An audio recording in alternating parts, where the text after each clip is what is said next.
नमस्कार साथियों, आप सभी का स्वागत है जी के शुभम स्टूडियो में। और आप लोग कैसे हैं? आशा करते हैं कि आप लोग स्वस्थ होंगे, मस्त होंगे, जहां भी होंगे अपनी अपनी तैयारी में व्यस्त होंगे। दोस्तों, आज की इस क्लास में हम लोग डिस्कस करने वाले हैं बिहार पुलिस न्यू वैकेंसी 2025 के प्रीवियस ईयर क्वेश्चन पेपर, जो कि आप सभी के लिए काफ़ी एग्जाम में हेल्पफुल रहने वाला था। आप लोग इस वीडियो को शुरू से लास्ट तक जरूर देखिएगा। और जो भी बच्चे इस चैनल के साथ नए जुड़े हुए, चैनल को सब्सक्राइब और लाइक करना मत भूलिएगा, जिससे सभी क्लास का नोटिफिकेशन आप लोग के पास सबसे पहले जरूर पहुंचे। दोस्तों, तो चलिए दोस्तों स्टार्ट करते हैं। आज का पहला क्वेश्चन है, पुरी में रथ यात्रा किसके सम्मान में निकाली जाती है? तो दोस्तों बताइए, पुरी में रथ यात्रा किसके सम्मान में निकाली जाती है?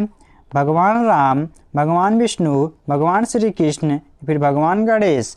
तो याद रखिएगा, इसका राइट आंसर हो जाएगा ऑप्शन बी। तो पुरी में रथ यात्रा भगवान विष्णु के सम्मान में निकाला जाता है। तो याद रखिएगा दोस्तों, ऑप्शन बी को लॉक कर लेते हैं। चलिए अगला क्वेश्चन देखते हैं दोस्तों, काफ़ी इंपॉर्टेंट क्वेश्चन है। सातवाहन वंश का प्रथम शासक जिसने अपने नाम के साथ अपनी मां के नाम को जोड़ने की प्रथा शुरू किया था? तो दोस्तों, किसने अपनी मां के नाम को जोड़ने की प्रथा शुरू किया था? तो याद रखिएगा, इसका राइट आंसर हो जाएगा ऑप्शन सी। तो सातवाहन वंश का प्रथम शासक गौतमीपुत्र सातकर्णी ने अपने नाम के साथ अपनी मां के नाम को जोड़ने की प्रथा शुरू किया था। तो याद रखिएगा दोस्तों, ऑप्शन सी को लॉक कर लेते हैं। चलिए अगला क्वेश्चन देखते हैं दोस्तों, उदयन वासु दत्ता की दत्त कथा संबंधित है? तो दोस्तों बताइए, उदयन वासु दत्ता की दंत कथा संबंधित कौन सी है? आपका ऑप्शन दिया है उज्जैन से, मथुरा से, महिष्मती से, फिर कौशाम्बी से। तो याद रखिएगा, इसका राइट आंसर हो जाएगा ऑप्शन ए। तो उदयन वासु दत्ता की दत्त कथा दोस्तों उज्जैन से संबंधित था। तो याद रखिएगा दोस्तों, ऑप्शन ए को लॉक कर लेते हैं। चलिए अगला क्वेश्चन देखते हैं, काफ़ी इंपॉर्टेंट क्वेश्चन है। प्रतिलोम विवाह किसे कहा जाता है? तो दोस्तों बताइए, प्रतिलोम विवाह किसे कहा जाता है? आप लोग इसका जवाब कमेंट बॉक्स में बताइए दोस्तों। तो याद रखिएगा, इसका राइट आंसर हो जाएगा ऑप्शन बी। तो प्रतिलोम विवाह उच्च वर्ग की नारी तथा निम्न वर्ग के पुरुष के साथ विवाह कर लेती है। तो याद रखिएगा दोस्तों, ऑप्शन बी को लॉक कर लेते हैं। चलिए अगला क्वेश्चन देखते हैं, बौद्ध एवं जैन दोनों की प्रसिद्ध तीर्थ स्थली है? तो दोस्तों, बौद्ध एवं जैन दोनों की प्रसिद्ध तीर्थ स्थली कौन सी है? राजगीर, अंग, कौशाम्बी, या फिर देवी पाटन? तो याद रखिएगा, इसका राइट आंसर हो जाएगा ऑप्शन ए। तो बौद्ध एवं जैन दोनों की प्रसिद्ध तीर्थ स्थली दोस्तों राजगीर है। तो याद रखिएगा दोस्तों, ऑप्शन ए को लॉक कर लेते हैं। चलिए अगला क्वेश्चन देखते हैं, वेद शब्द का अर्थ है? तो दोस्तों, वेद शब्द का अर्थ कौन सा है? तो दोस्तों आप लोग इसका जवाब कमेंट बॉक्स में बताइए। काफ़ी इजी क्वेश्चन है। ज्ञान, बुद्धि, कुशलता, या फिर शक्ति? तो याद रखिएगा, इसका राइट आंसर हो जाएगा ऑप्शन ए। तो वेद शब्द का अर्थ दोस्तों ज्ञान होता है। तो याद रखिएगा दोस्तों, ऑप्शन ए को लॉक कर लेते हैं। चलिए अगला क्वेश्चन देखते हैं दोस्तों, काफ़ी इंपॉर्टेंट क्वेश्चन है। यदि दोस्तों अभी तक आप चलिए अगला क्वेश्चन देखते हैं दोस्तों, काफ़ी इंपॉर्टेंट क्वेश्चन है। दोस्तों, आप लोग को पहले से किसी भी क्वेश्चन का आंसर पता हो तो आप लोग उसका जवाब कमेंट बॉक्स में जरूर दीजिएगा। तो कौन हड़प्पा सभ्यता पर प्रकाश डालता है? तो दोस्तों, कौन हड़प्पा सभ्यता पर प्रकाश डालता है? बताइए आप लोग। तो याद रखिएगा, इसका राइट आंसर हो जाएगा ऑप्शन ए। तो हड़प्पा सभ्यता पर प्रकाश दोस्तों पुरातत्व खुदाई के लोग डालते हैं। तो याद रखिएगा दोस्तों, ऑप्शन ए को लॉक कर लेते हैं। चलिए अगला क्वेश्चन देखते हैं दोस्तों, काफ़ी इंपॉर्टेंट क्वेश्चन है। चोल शासकों की भाषा क्या थी? तो दोस्तों बताइए, चोल शासकों की भाषा क्या थी? तो याद रखिएगा, इसका राइट आंसर हो जाएगा ऑप्शन सी। तो चोल शासकों की भाषा दोस्तों तमिल थी। तो याद रखिएगा दोस्तों, ऑप्शन सी को लॉक कर लेते हैं। चलिए अगला क्वेश्चन देखते हैं दोस्तों, आप लोग जितना भी क्वेश्चन को देख रहे हैं आपके लिए काफ़ी एग्जाम में हेल्पफुल रहने वाला है, तो आप लोग काफ़ी ध्यान से देखिएगा। मोहम्मद बिन कासिम के आक्रमण के समय स्वर्ण नगरी किसे कहा जाता है? तो दोस्तों, स्वर्ण नगरी किसे कहा जाता है? कश्मीर, मुल्तान, पेशावर, या फिर दिल्ली? तो याद रखिएगा, इसका राइट आंसर हो जाएगा ऑप्शन बी। तो मोहम्मद बिन कासिम के आक्रमण के समय स्वर्ण नगरी दोस्तों मुल्तान को कहा जाता था। तो याद रखिएगा दोस्तों, ऑप्शन बी को लॉक कर लेते हैं। चलिए अगला क्वेश्चन देखते हैं दोस्तों। यदि दोस्तों अभी तक आप लोग चैनल को सब्सक्राइब और लाइक नहीं किए तो चैनल को सब्सक्राइब और लाइक करना मत भूलिएगा। तो किसके काल में बौद्ध धर्म राज्य धर्म था? तो दोस्तों बताइए किसके काल में बौद्ध धर्म राज्य धर्म था? चंद्रगुप्त मौर्य, अशोक सम्राट, समुद्रगुप्त या फिर कुमारगुप्त? तो याद रखिएगा इसका राइट आंसर हो जाएगा ऑप्शन बी। तो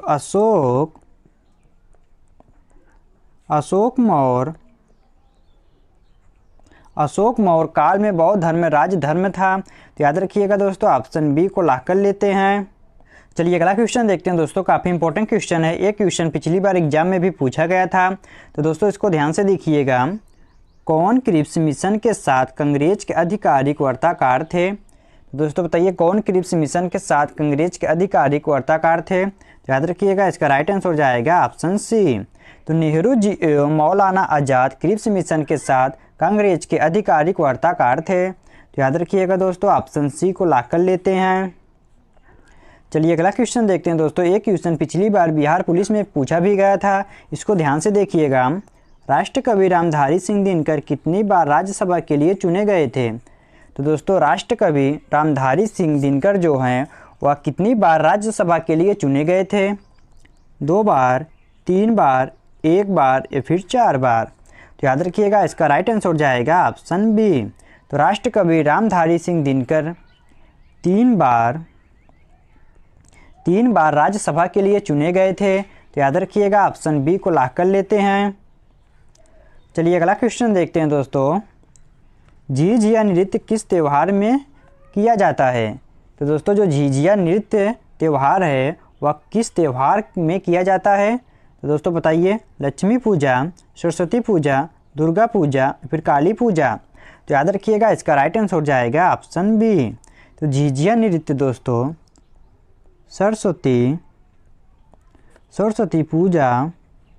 सरस्वती पूजा त्यौहार में किया जाता है। तो याद रखिएगा दोस्तों ऑप्शन बी को लॉक कर लेते हैं। चलिए अगला क्वेश्चन देखते हैं दोस्तों। काफ़ी इंपॉर्टेंट क्वेश्चन है। एक क्वेश्चन इस बार एग्जाम में पूछा भी जा सकता है, तो इसको ध्यान से देखिएगा दोस्तों। थारू जाति को अनुसूचित जनजाति में किस वर्ष सम्मिलित किया गया था? तो दोस्तों किस वर्ष सम्मिलित किया गया था थारू जनजाति को? 2004, 2003, 2005 या फिर 2006? तो याद रखिएगा इसका राइट आंसर हो जाएगा ऑप्शन बी। तो थारू जाति को अनुसूचित जनजाति में 2003 वर्ष में सम्मिलित किया गया था। तो याद रखिएगा ऑप्शन बी को लॉक कर लेते हैं। चलिए अगला क्वेश्चन देखते हैं। काफ़ी इंपॉर्टेंट क्वेश्चन है, इसको ध्यान से देखिएगा। भारत में मौद्रिक नीति किसके द्वारा बनाई और लागू की जाती है? तो दोस्तों भारत में मौद्रिक नीति किसके द्वारा बनाई और लागू की जाती है? केंद्रीय सरकार, भारत सरकार, भारतीय रिजर्व बैंक या फिर फिक्की द्वारा? तो याद रखिएगा इसका राइट आंसर हो जाएगा ऑप्शन सी। तो भारत में मौद्रिक नीति भारतीय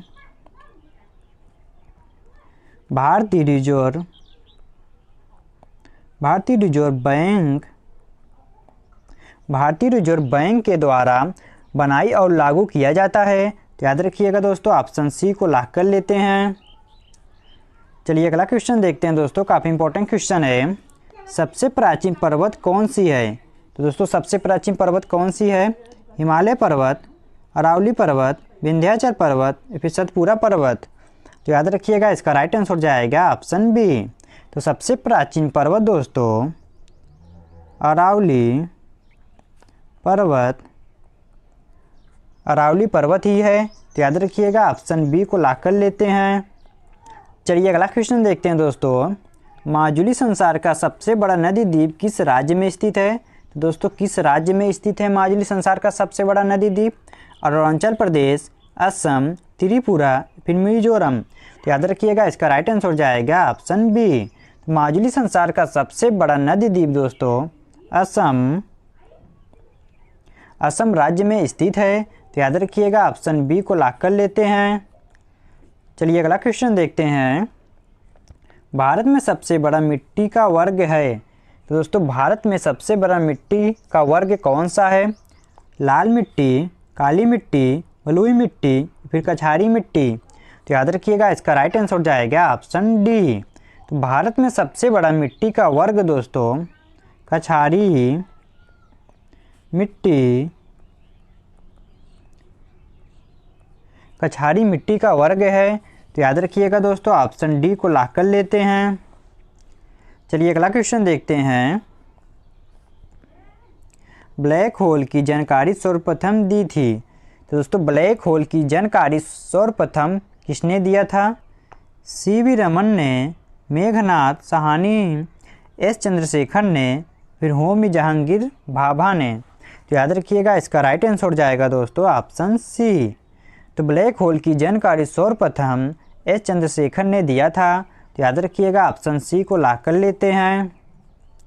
चलिए अगला क्वेश्चन देखते हैं दोस्तों। यदि दोस्तों अभी तक आप लोग चैनल को सब्सक्राइब नहीं किए तो चैनल को सब्सक्राइब जरूर कर लीजिएगा, और आप लोग को किसी भी क्वेश्चन के आंसर पता हो तो आप लोग उसका जवाब कमेंट बॉक्स में जरूर दीजिएगा। तो पेयजल में किस गैस का इस्तेमाल किया जाता है? तो दोस्तों पेयजल में किस गैस का प्रयोग किया जाता है? हाइड्रोजन, ऑक्सीजन, फ्लोरीन या फिर क्लोरीन? तो याद रखिएगा इसका राइट आंसर हो जाएगा दोस्तों ऑप्शन सी। तो पेयजल में फ्लोरीन गैस का इस्तेमाल किया जाता है। तो याद रखिएगा ऑप्शन सी को लॉक कर लेते हैं। चलिए अगला क्वेश्चन देखते हैं दोस्तों। बिना दुर्ग के एकमात्र सिंधु नगर कौन सा है? तो दोस्तों कौन सा है बिना दुर्ग के एकमात्र सिंधु नगर? कालीबंगा, हड़प्पा, मोहनजोदड़ो या फिर चन्हूदरो? तो याद रखिएगा इसका राइट आंसर हो जाएगा ऑप्शन डी। तो बिना दुर्ग के एकमात्र सिंधु नगर चन्हूदरो था। तो याद रखिएगा दोस्तों ऑप्शन डी को लॉक कर लेते हैं। चलिए अगला क्वेश्चन देखते हैं दोस्तों। काफ़ी इंपॉर्टेंट क्वेश्चन है, इसको ध्यान से देखिएगा। ये क्वेश्चन पिछली बार एग्जाम में भी पूछा गया था। जालियांवाला बाग नरसंहार पर कांग्रेस जांच समिति की रिपोर्ट के प्रारूप लिखने का कार्य किसे सौंपा था? तो दोस्तों किसे सौंपा था? पंडित जवाहरलाल नेहरू, महात्मा गांधी, चित्तरंजन दास, फिर फजलुल हक? तो याद रखिएगा इसका राइट आंसर हो जाएगा ऑप्शन बी। तो जालियांवाला बाग नरसंहार पर कांग्रेस के जांच समिति की रिपोर्ट के प्रारूप लिखने का कार्य दोस्तों महात्मा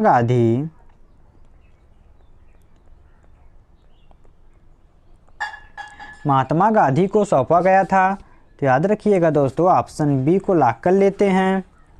चलिए अगला क्वेश्चन देखते हैं दोस्तों। काफ़ी इंपॉर्टेंट क्वेश्चन है, इसको ध्यान से देखिएगा।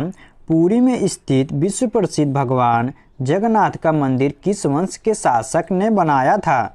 दोस्तों किस वंश के शासक ने बनाया था पुरी में स्थित विश्व मंदिर प्रसिद्ध भगवान जगन्नाथ का मंदिर? होयसल वंश, गुप्त वंश, नंद वंश या फिर गंग वंश? तो याद रखिएगा इसका राइट आंसर हो जाएगा ऑप्शन डी। तो पुरी में स्थित विश्व प्रसिद्ध भगवान जगन्नाथ का मंदिर दोस्तों गंग वंश के शासक के द्वारा बनाया गया था। तो याद रखिएगा दोस्तों ऑप्शन डी को लॉक कर लेते हैं। चलिए अगला क्वेश्चन देखते हैं। काफ़ी इंपॉर्टेंट क्वेश्चन है। ऋग्वेद के किस मंडल में शूद्र का उल्लेख पहली बार मिलता है? तो दोस्तों ऋग्वेद के किस मंडल में शूद्र का उल्लेख पहली बार मिलता है? 7 मंडल, 8 मंडल, 9 मंडल या फिर 10 मंडल? तो याद रखिएगा इसका राइट आंसर हो जाएगा ऑप्शन डी। तो ऋग्वेद के 10 मंडल में शूद्र का उल्लेख पहली बार मिलता है। तो याद रखिएगा दोस्तों ऑप्शन डी को लॉक कर लेते हैं। चलिए अगला क्वेश्चन देखते हैं दोस्तों। काफ़ी इंपॉर्टेंट क्वेश्चन है, इसको ध्यान से देखिएगा। ऋग्वेद वैदिक आय किस भाषा का प्रयोग करते हैं? तो दोस्तों किस भाषा का प्रयोग करते हैं? संस्कृत, द्रविड़, पाली या फिर प्राकृत? तो याद रखिएगा इसका राइट आंसर हो जाएगा ऑप्शन ए। तो ऋग्वेद वैदिक आय संस्कृत भाषा का प्रयोग करते हैं। तो याद रखिएगा ऑप्शन ए को लॉक कर लेते हैं। चलिए अगला क्वेश्चन देखते हैं दोस्तों। काफ़ी इंपॉर्टेंट क्वेश्चन है, एक क्वेश्चन पिछली बार एग्जाम में भी पूछा गया था, इसको ध्यान से देखिएगा।